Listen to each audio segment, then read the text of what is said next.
In every political dispensation, it's expected that there's a 4-year term, and after that 4-year term, there's always a throwback into what should feed in back a new term in the polity.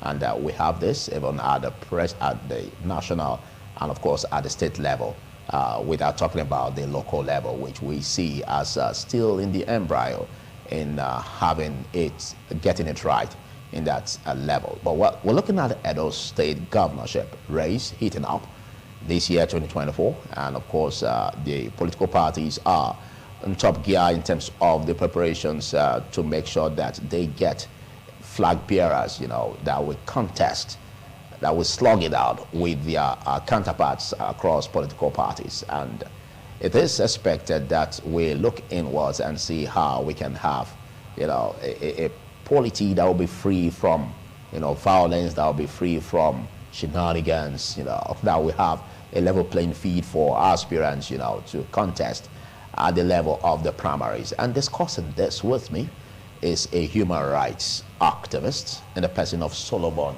Idiogbe. Good morning, Solomon. Philip, good morning and Happy New Year. And my sincere condolence to the ITV over the demise of your very vibrant cameraman and presenter. Thank you. And I'm aware that it's been late to Mother Earth. I accept my sympathies. Thank you so much. Well, away from that, let's look at your thoughts as regards the build-up to getting this election properly seated at the level of the primaries at parties level. Looking at what we have here, some aspirants are already pulling out of the race, and then we are beginning to see consensus candidates in some political party or parties. What do you see? What are your thoughts in the build-up? Those who are pulling out were never ready to contest. They were not even contesting in the first instance. They were just what you call pawns, and if you like, they were just like stooge. They were there just to make the noise, to gather strength where there is none for certain political candidates. That's our view. That's the way most of us see the whole arrangement, because we have not even gotten to the field where there's no need for you to now think of, it's been very contentious. There's been so much tension because of the tension to douse the tension. Let's have it this way. We saw in one political party when at the 11th hour they were cross-carpeting and crisscrossing. So in any case, we are waiting and we are watching. Like you talked about shenanigans, painfully, what we have had over time about primaries is such that those who are done with primaries will be money mongers after the primaries. I just hope it's an open primary system, not the kind of delegateship that created so much problem last time. For me, we are watching, because for me, as far as I'm concerned, I really do not know those that are contesting for now, because there are just but too many. After the primaries of the various political parties, we were able to narrow the contestants, and then you now begin to talk about candidates, not just aspirants. So as we have them now, they are all aspiring. Every Dick and Harry can aspire. Even when they give you money to just go and print posters and tickets, it still has not cleared the fact that you are high or you are not. Okay, you said something earlier concerning some aspirants who pulled back as a result of the fact that they weren't ready, they just came there to make noise. But don't you think that could be wrong? Because it's possible that after testing the waters, they began to see how politics is being played at a level where there could be some intrigue, some suspense that could make them think twice and say, it means it's like this place is not for me. Because we keep seeing our political parties, at the point where we say all aspirants should be given a level playing field. It takes an Herculean task to see political parties working in that direction. Unless you want to give me a specific name. If you hadn't give me a specific name, I will be able to tell you that all those who were making noise all around, that they were contestants, they were aspirants, were all just but stooge. But a stooge, yeah. When I talked about haven't tested the water, if I give you an example, you know that I know exactly what I'm saying. Is it the one that contested to be a member of the House of Assembly and won, or the one that became a speaker and now member of House of Reps that have not tested the water before, that is afraid of testing water? So let's call a spade and not a farm tool. As far as I'm concerned, those who have pulled out now were never in the game have been issues. So they are just there to make noise and they hold sway for their agenda. They had the agenda ab initio. It's not an unknown fact. Okay, let's look at the aspect of giving a level playing field for aspirants.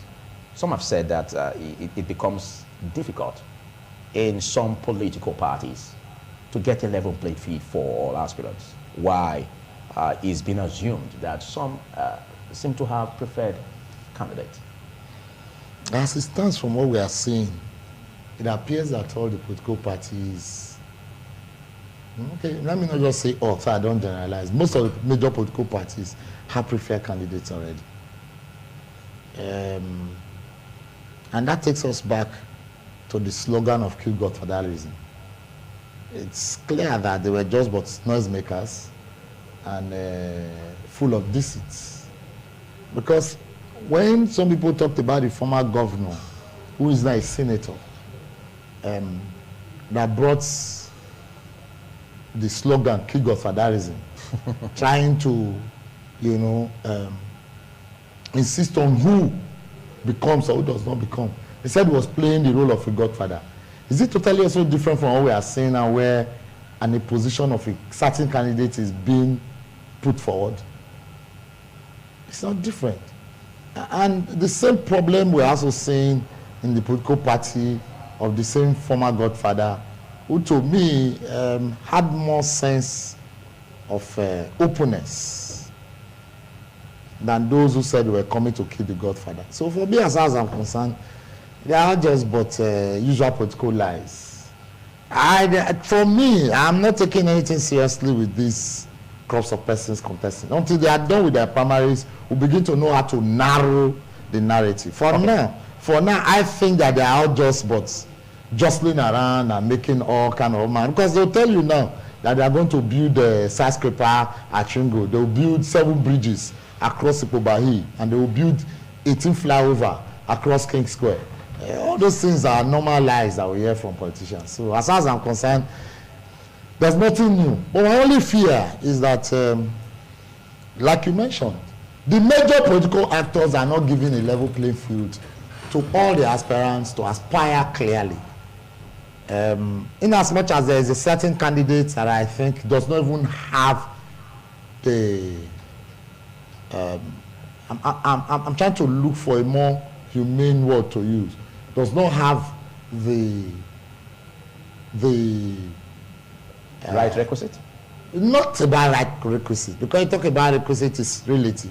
Okay. Does not have the moral grounds to begin to think that he should emerge as governor.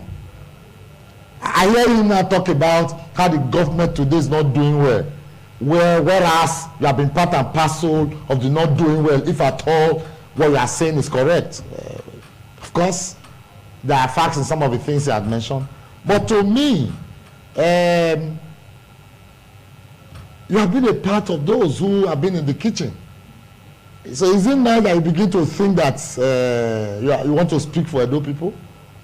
So, but being a part of those who are in the kitchen could also not make much sense. No, he was the one who takes the decision he takes on the ingredient that should get into the pot. He was the spoon that he was a major player. Okay. He was not friends to the youths.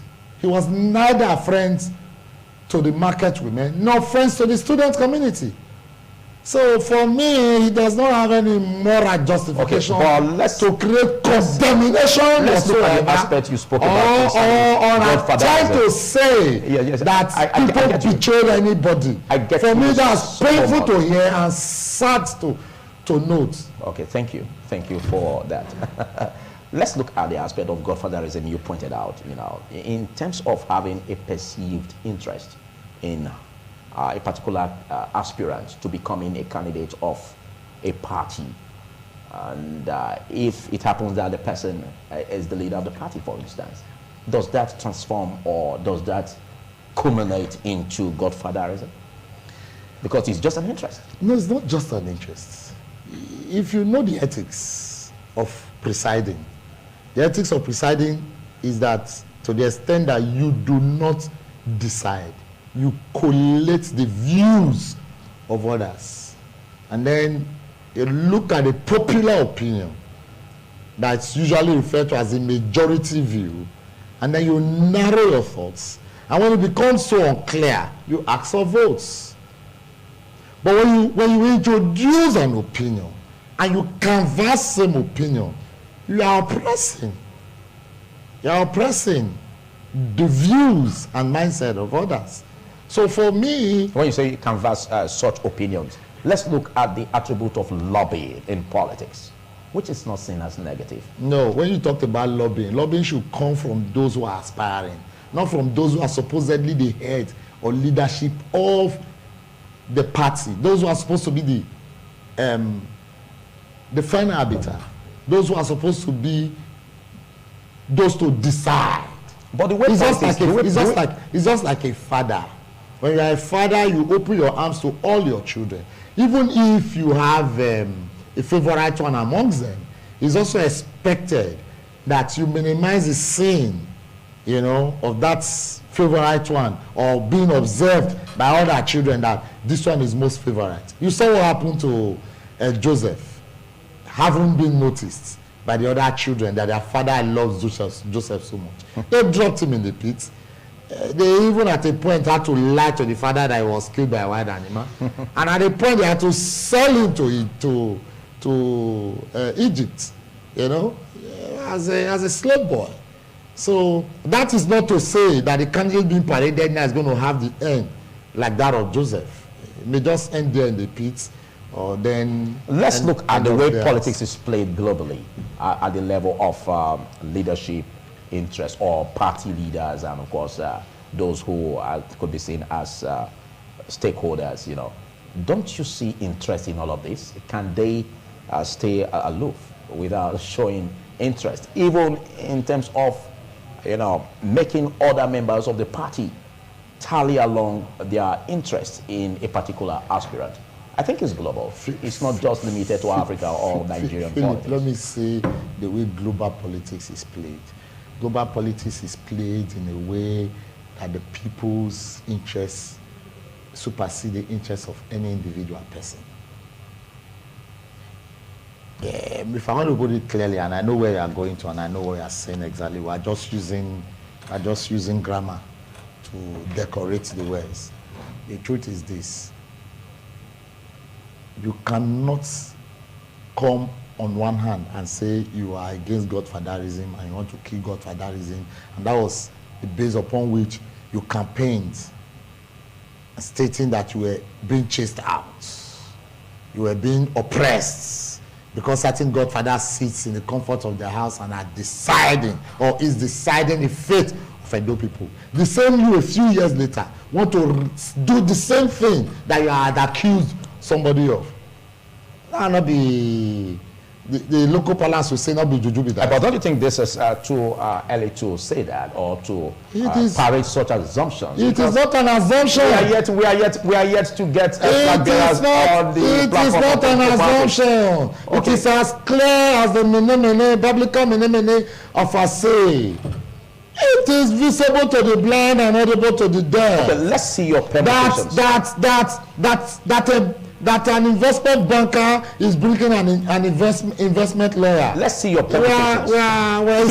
If you can hold on that, yes. Let's see your permutations on having a healthy rivalry among political parties as they throw up their flag bearers? It's expected. That's what's expected. That they have heavy rivalries.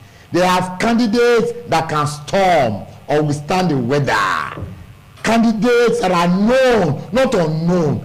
Candidates, not candidates who feel or felt a few years ago that EDO was not viable. And then they felt that investing in another man's land, if you like, no man's land, was better than investing in their state. And all of a sudden, because they've been shown the way or the corridor to power along Denis Osadebe Avenue, they now feel that they can walk in without even knowing how to speak their local language, that they cannot be governors of the state. It's unheard of. Let me tell you how healthy rivalries work. Okay. People who understand the dynamics of politics, people who understand the needs and wishes of the people, people who are grassrooted, people who have been within the circle of political interests, people who understand what it takes to be a leader and not a leader. What we have seen at best in recent times are those who are supposedly parading themselves as leaders, but in clear terms they are leaders. People who believe that grammar and if you like, policy arrangements is the best way to go in doing politics. It doesn't go that way. We are wise. See, make I tell you. Okay, let me cram it with this, Baba. If you do not know, Nigeria, Edo states, the then Benin Kingdom was the hardest to conquer by the British Empire. Because when they came here, they made that there was already civilization.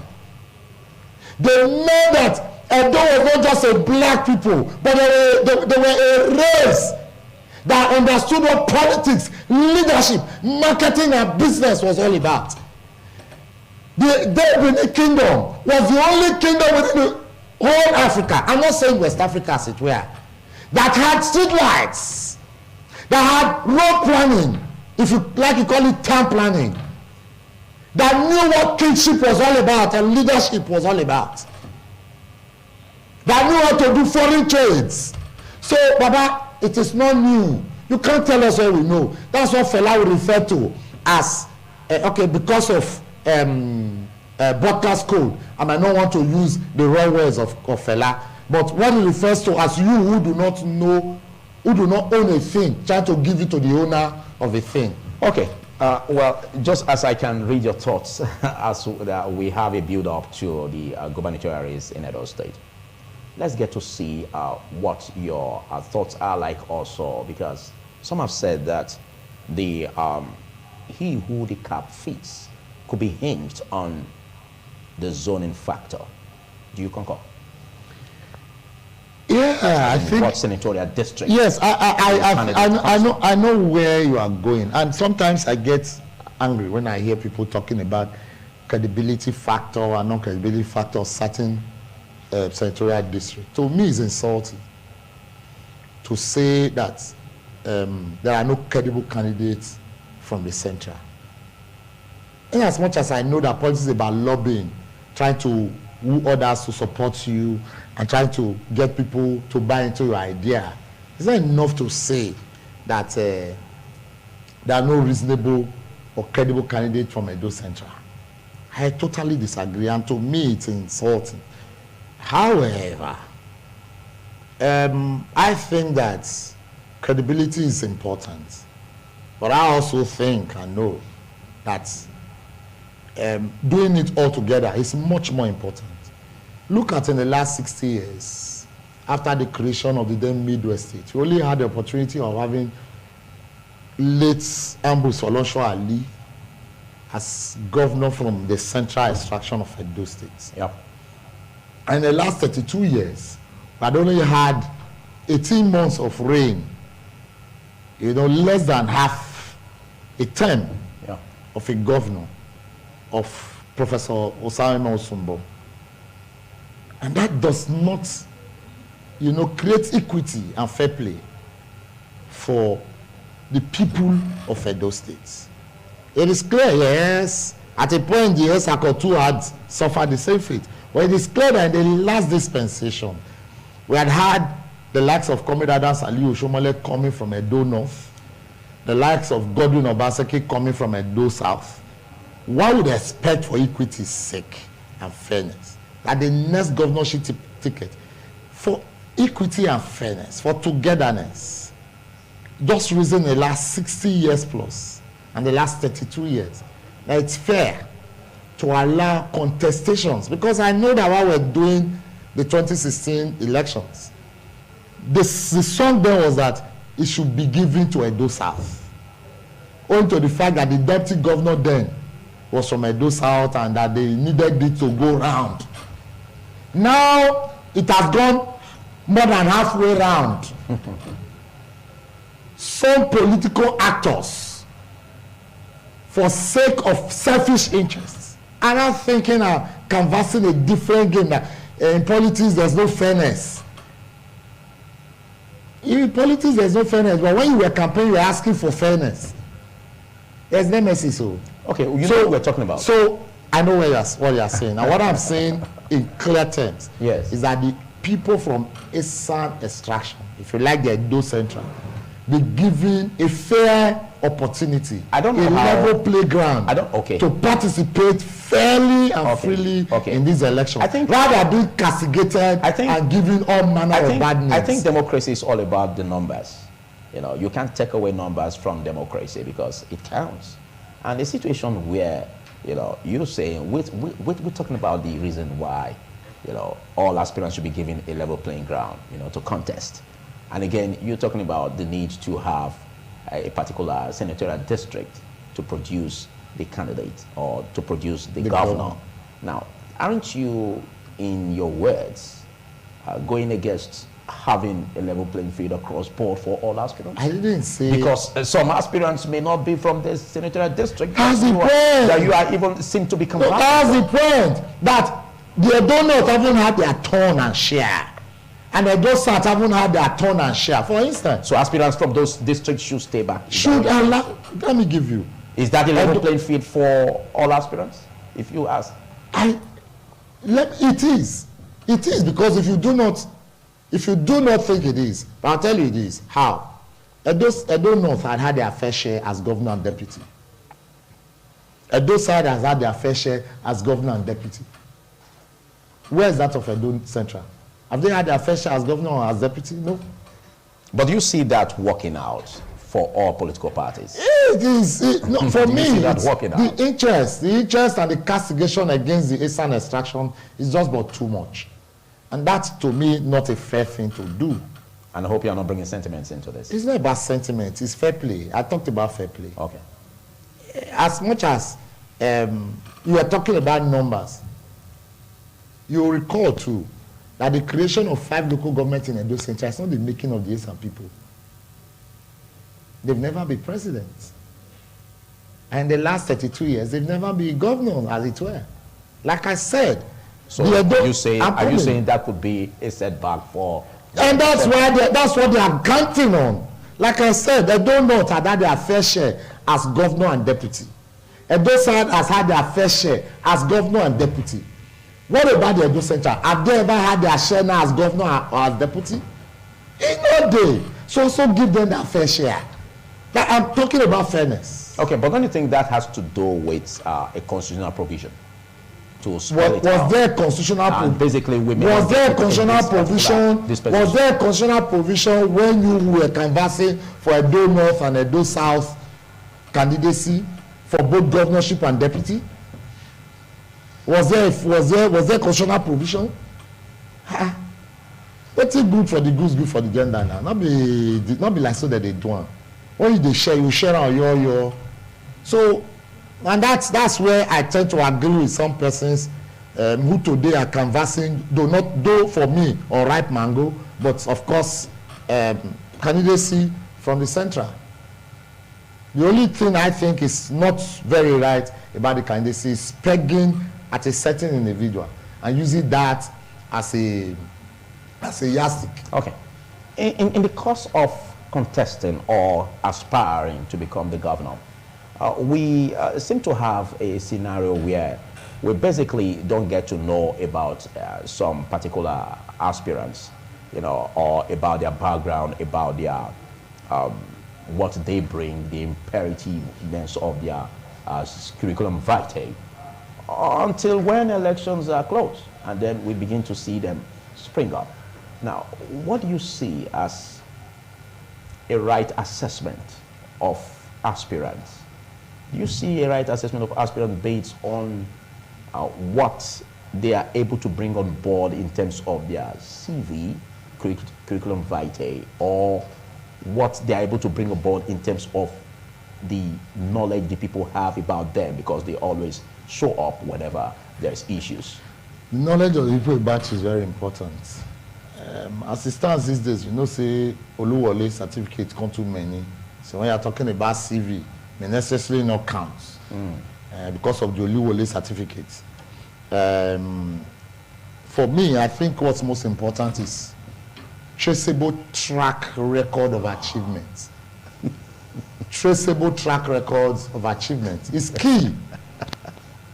When we know that at a point like this, you were able to do this, you were able to create roads where there were no roads, not because of your political interest as it then was. For instance, if you have records dated back to 10, 15, 20 years ago, where even if you were a student as at then, as a student leader, what were you able to do with the small constituents where you were? Or as a community leader, what were you able to deliver? I think those are the yardstick that people like us think is tenable. Okay. Not that you attended Harvard, much as it's important though, but I think that because of the too much forgery, and I know say now, federal government say they accept certain certificates from certain countries again because the thing don't too fake. Okay. So, okay, we'll continue to interrogate the process just as we take a short break. It's still TMI, and we've been looking at EDO 2024 gubernatorial race, and we're looking at issues being thrown up ahead of the primaries. We extend the frontiers of the discussion after this break. Do stay. TMI, every opinion counts. While we had a break, we were opportunity to be joined by a seasoned and erudite human rights activist, a public affairs analyst, and he is Reverend Olu Martins. Thanks for joining, Olu Martins. Thank you. Happy New Year. It's been quite a long time. Happy New Year to me. Thank you, brother. I had to kill an elephant for New Year, but you know how these guys are now. It's okay. No invitation. Okay. It's been quite a long time, and it's good to see you in one piece. You're not doing badly at all. A Nigerian, you go hide your head small. Petrol is not. It's not as cheap as it used to. But it doesn't seem as if it's affecting you. Well, you can't wear clothes. Okay, now let's look at this aspect. We've been following issues surrounding EDO 2024 gubernatorial race, and we are seeing aspirants, falling back or coming out of the race, and the fight is becoming more fierce. In some political parties, there is issue about consensus candidacy, and again, there are issues about the need to give a level playing ground for all aspirants, and there are issues again about Godfatherism that once raised its ugly head, and where somehow the product made it possible for the incumbent governor of Edo State now to defect from the APC to the PDP. Now, some are saying that, well, it seems that the Godfatherism is still showing up. Now, what are your thoughts along this line as we also look at issues surrounding he who the calf fits, should it be hinged on the zoning factor? Well, thank you very much. And in 2024, the almighty 2024, in a manner of speaking.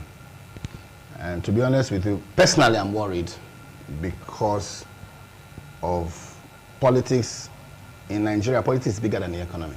I have a problem with it. I have a problem with the fact that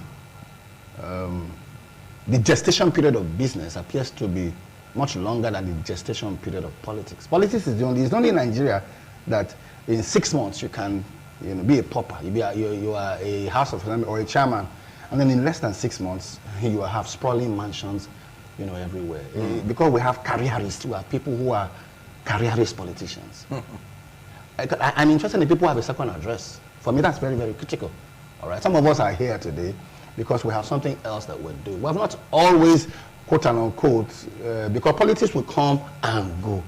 After politics, what are you going to be doing? So that's my personal thinking. I'm thinking that we should look for a way to make political political attraction, we should reduce it so that this all-comers affair, where people, everybody thinks that they are qualified to govern 5 million people, is an issue. And then when you get into politics, there are a lot of issues people throw up, sentimental issues. Oh, Godfatherism, this and that, this and that. These issues will not be discussed a year before now. But as soon as we get into political seasons, people begin to show them all manner of things. Well, somebody that's maybe it's because the players are beginning to show that off. Because if those tendencies are not there, it won't be. No, it's because politicians don't believe themselves. Okay.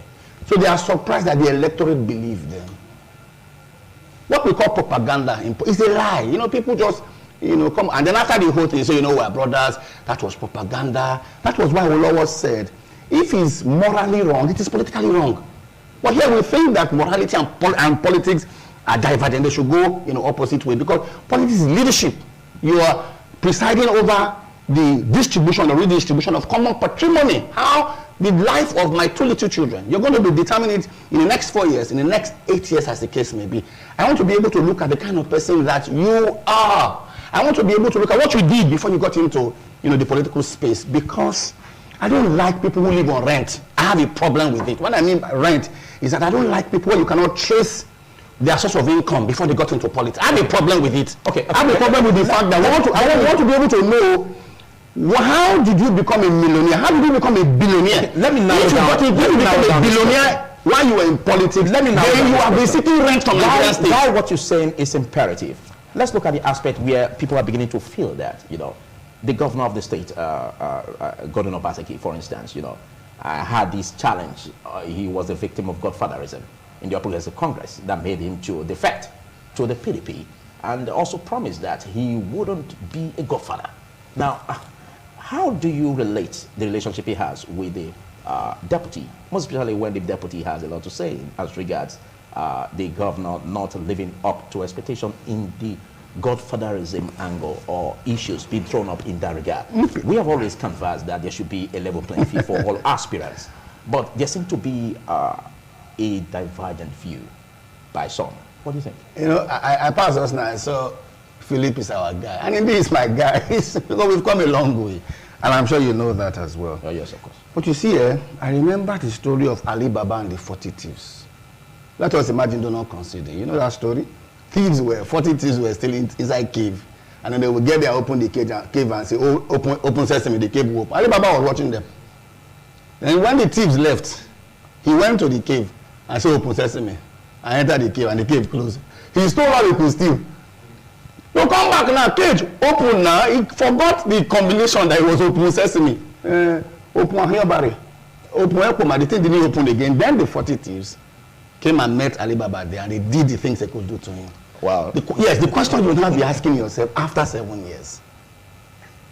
These allegations that are thrown up by the deputy after 7 years. He didn't say them 6 years ago. He didn't say them 4 years ago. Maybe because this is the time that he's beginning to see. No, he didn't begin to see anything. In this part of the world, when I was growing up in secondary school, I didn't think I was going to be this big because I was pretty small.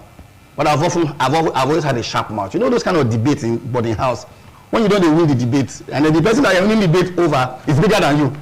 And then because he thinks that you're winning the mental argument, he generates to fisticuff because he wants to have a point. So he will just come and push you in the chair because you're winning that, argument. And I have a problem with it. I have seen divorce cases that have become messy in this part of the world.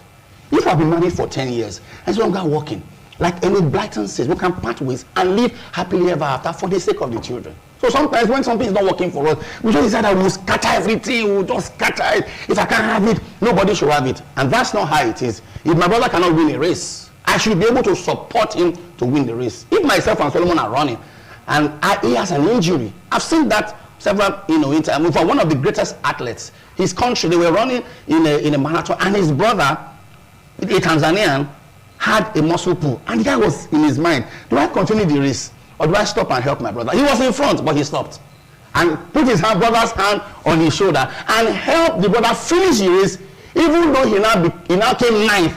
But what was important was that the brother needed, to finish. That decency. We have known the deputy and his governor and the governor to have a smooth working operation. In fact, we thought they were twins. So if things are no longer working as it were, and then after 7 years, you now think that you now want to blow the whistle. The question I'm asking is, that's why I refer to Alibaba and the 40T. So supposing the allegations are even correct, let us imagine, do not consider it is correct. It is the case of Alibaba and the 40Ts. I like decent politics. Before I come I like decent politics. If it doesn't work, if our relationship together, I mean, some of us have been friends for long. Of course. We differ. You understand? But if we have had a situation that happened in Rome, I like to keep what is in Rome. I like to remain it in. Myself and this man, we hardly ever. Okay, briefly. We hardly ever agree. Okay, briefly. I would like your response on this question before Solomon Ijogbe reacts to all of what you want someone to react? Respond. Now let's look at this aspect where because there's a different thing. Some perceive the governor of Edo State as having an anointed candidate or anointed aspirant for candidate of the party, although he has said in repeated times that he doesn't have any anointed person for a candidate of the political party. Do you see what is unfolding now as suggesting the contrary of what the governor said? You know, there are several people that I know. At least I know 2 of the candidates who are the governor's friends. Anselm Ojezwa fought wars with the governor, and then perhaps the man who had been chairman of Alagodao, Aswe Godalo. So among 2 of them, I do not know who you are talking about. But I've seen both of them move on. Anselm has obtained form, is the governor's friend in the manner of speaking, and Aswe Godalo has obtained form. I have not seen any associations. Maybe if I don't like to base on conjunctions. You know, there are too many things in my brain now. For instance, school fees is in my brain now. So I don't a new session. So I don't want to now add conjecture and suppositions to the things that they will now be battling with how we pay, school fees. If they put the evidence on the ground. And I never used to know you this way, but all of a sudden you're becoming to sound political. No. I'm just telling you that. Yes, Solomon said it's bigger than mine, so he has more space. I don't have space for conjecture. I simply ask the question: do you perceive the governor as having an anointed? No, and I have answered it that there are 2 of them. I don't know. I've not seen any of them say I am the governor's candidate, and I have not heard the governor say this is my candidate. And like I said it on national television too, that I don't like to base on conjecture. The law says supposition, no matter the gravity, can never amount to conviction. So until I see evidence, I've not seen anything. Okay. And there's something wrong beneath my friend wants to be governor. When I left Student Union president, you were there. Of course. The people who came after me were my friends. They were the ones who became president, and I assisted them to the best of my ability. There's nothing wrong with an aspiration. Archbishop Idawasa was the one that said, if you have a desire, don't retire, but refire to acquire your desire. Hallelujah. Beautiful one. Let's get to your reactions. I seem to look at it as reactions, or your response, Solomon Ijogbe. So, in all he said, reaction, I'll move this way. Especially he spoke about the aspect of issues that surrounds the anointed candidacy. Oh, well, it's clear that the governor has a preferred candidate. The anointing yet, to me, has not come. The anointing will come after the primaries. That's when you now know whether he has anointed him or not. But for preference, yes, he has a preferred and he has a right to. You see, now they always carry different. He said he has a right to. Who ask him? When did they talk, I let them talk. No verse. Like I said, no verse. I go say you don't hear. Okay, I hear. I accept. Like I said, the governor should behave as though he's a father. And I want to align with him. And I had said that even before he came. That there's a candidate I think doesn't have any moral justification to talk about bad governance, having been part of those who were cooking in the kitchen. There was a time, once upon a time, he even ruled as governor in the space where the governor was unavailable. I think I align with him there. But on the issue of preferred candidacy, me and you know, so that I don't become derogatory. One of the two aspirants I'm referring is not contesting. It's one of those stooge. Some don't step down now. We're not fed ready, they just put them. Okay, and but do you perceive one of them as being the... We all know him. They don't prepare us since how many years? Now, today allow Udaro starts. Or you didn't know that allow Udaro from Masoi Udaro. Which one they say? Now, like they there. Now, let him do chairman. We know all of this. When it was first thrown up that the now member of House representative who was the then speaker of the House Assembly was contesting, we also knew that he was part of those two who will step down. That's the first stage of stepping down. I will do so.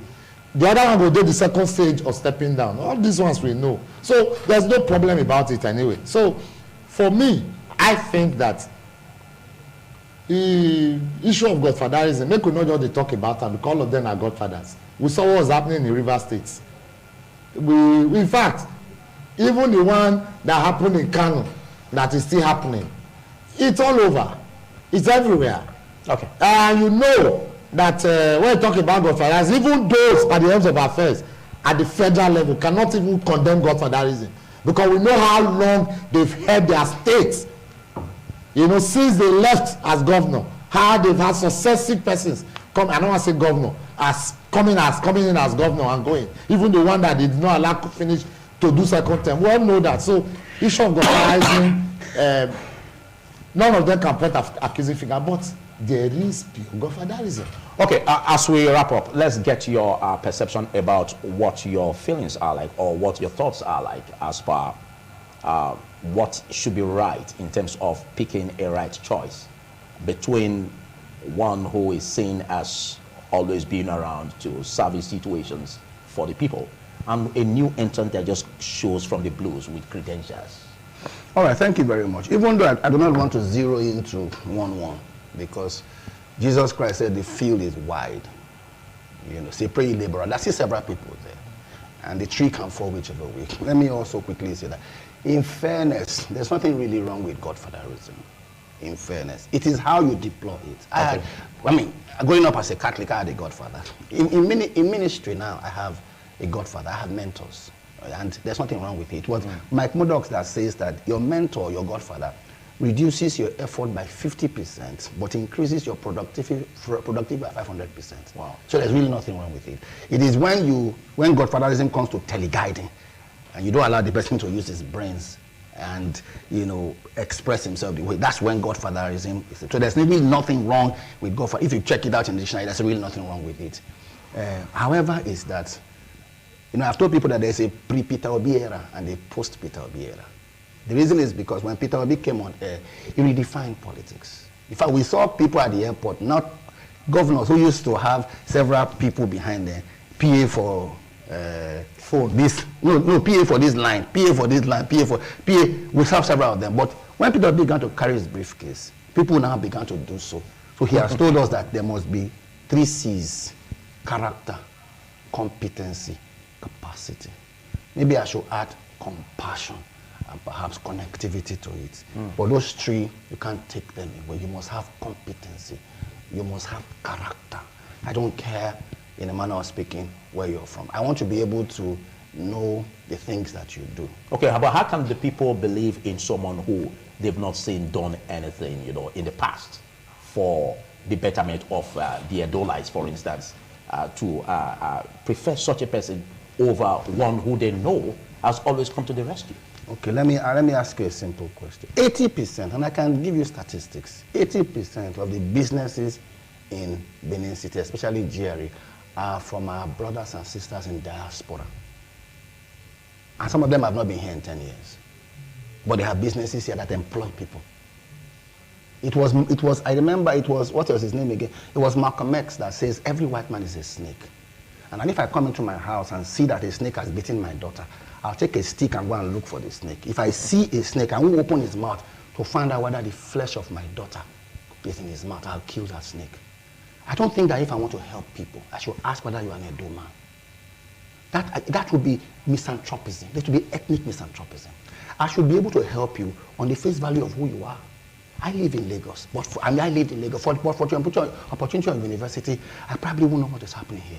But you can't take my humanity away from me. And that humanity is what is critical for me. Whether I'm in Lagos, whether I'm in Ondo, whether I'm in Abuja, wherever it is, I want to be able to see a human being who has been part of. But can someone from that distance know the nook and cranny of how to do somebody is going in to the politics? Somebody is going to. You are not rooted in it. Somebody is going to campaign. The president doesn't know where Ekpoma is, but he's the president of Nigeria. I'm from Ekpoma. I'm sure maybe president knows his village because these guys are Abuja people, but he doesn't know my own village. And then somebody's going to campaign. I can't be too sure. Somebody's going to campaign in 192 wards by the time campaign starts. You will move from ward to ward, the problem sometimes we have is that we're not able to create a dichotomy between rabble-rousers, noise-makers, and people who do their things quietly.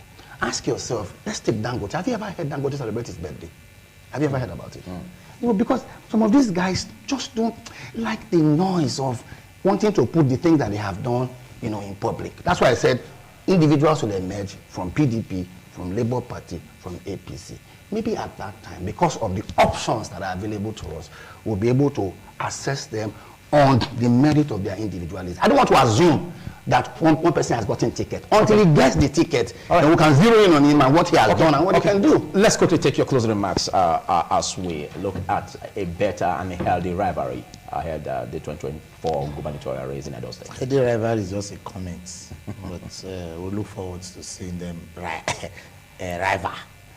But in any case, I think, like I said, Godfatherism has come to stay in Nigerian politics, and those who do not understand it should know it now.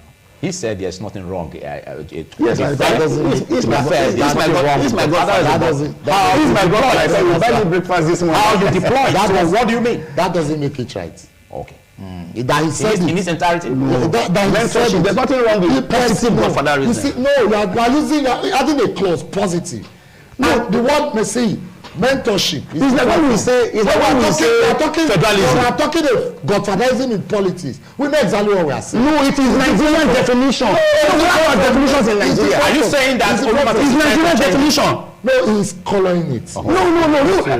Go to dictionary. Dictionary definition. No, he's coloring. We are talking. There's no Benin dictionary. There's no English. There's a nascent version that you are talking about. Godfatherism is English. The truth of the matter is this: Godfatherism that we know in Nigerian politics, you know what we are talking about. That's not coloring the thing. No, I agree with you, Nigerian politics. I didn't say Nigerian. I said Godfatherism, generally speaking. Where are you now? Benin and Edo politics they talking about. Okay, move forward. Let's call a spade in 30 seconds round off. Wait, I think I'm easy.